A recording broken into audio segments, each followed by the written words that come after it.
Tersangka Risman mengakui telah melakukan pemerkosaan terhadap almarhumah Hijrah.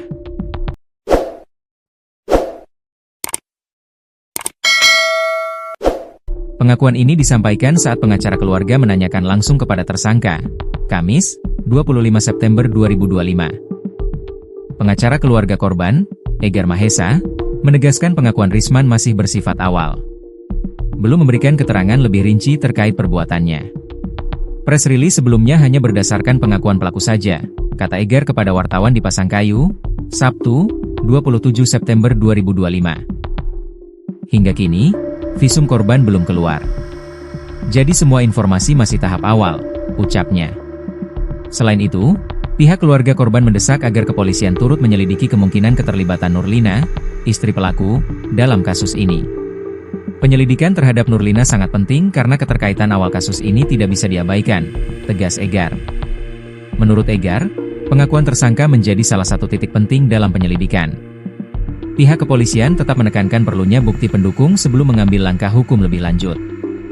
Polisi masih melakukan penyelidikan mendalam, termasuk memeriksa saksi-saksi dan bukti forensik lainnya. Semua bukti ini, kata dia, akan menentukan jalannya kasus ke persidangan.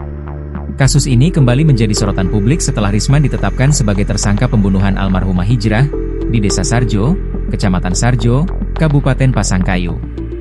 Pengakuan pelaku muncul setelah pengacara keluarga secara langsung menanyakan tindakan yang diduga dilakukan Risman terhadap korban. Egar menegaskan, pihaknya akan terus mengawal proses hukum ini hingga tuntas. Keluarga korban menaruh harapan besar agar pelaku dihukum sesuai dengan perbuatannya. Kami akan memastikan proses penyelidikan dan persidangan berjalan transparan dan adil, ujarnya. Sementara itu, pihak kepolisian hingga kini masih menunggu hasil visum dan laporan laboratorium forensik sebagai pendukung utama dalam proses penyelidikan. Kasus ini menjadi perhatian masyarakat luas karena melibatkan tindak kekerasan seksual dan pembunuhan, sehingga proses hukum yang akurat dan transparan dinilai penting oleh publik dan keluarga korban.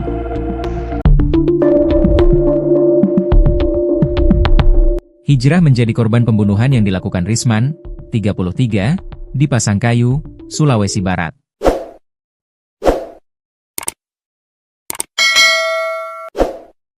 Hijrah berprofesi sebagai pegawai koperasi di wilayah setempat.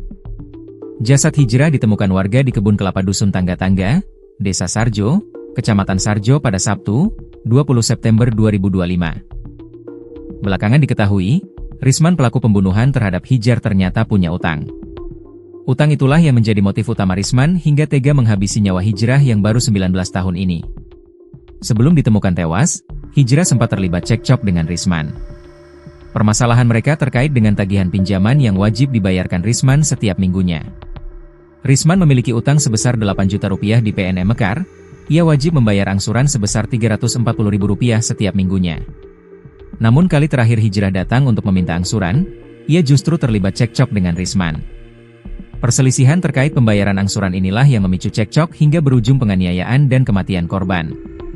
Risman, 33, suami Nurlina yang juga nasabah PNM Mekar, sebelumnya ditangkap polisi kurang dari 24 jam usai penemuan jasad korban. Ia dijerat pasal 340 KUHP Yungto pasal 338 KUHP tentang pembunuhan berencana dan pembunuhan biasa. Sementara Polres kini belum menetapkan keterlibatan istri pelaku, Nurlina sebagai tersangka kasus tewasnya Hijrah. Kapolres Pasangkayu, AKBP Joko Kusumadinata, mengatakan dari hasil penyidikan sementara, tidak ditemukan indikasi keterlibatan Nurlina dalam peristiwa merenggut nyawa Hijrah. Sejauh ini, belum ada bukti yang mengarah pada istri pelaku. Semua keterangan dan alat bukti masih menguatkan bahwa pelaku tunggal adalah Risman, ujar AKBP Joko dalam konferensi pers di Aula Polres Pasangkayu, Senin, 22 September 2025. Tribunsulbar.com. Ia menambahkan, penyidik Polres Pasangkayu akan memanggil sejumlah saksi tambahan untuk dimintai keterangan, termasuk pihak kantor PNM Mekar, tempat korban bekerja, guna melengkapi berkas perkara.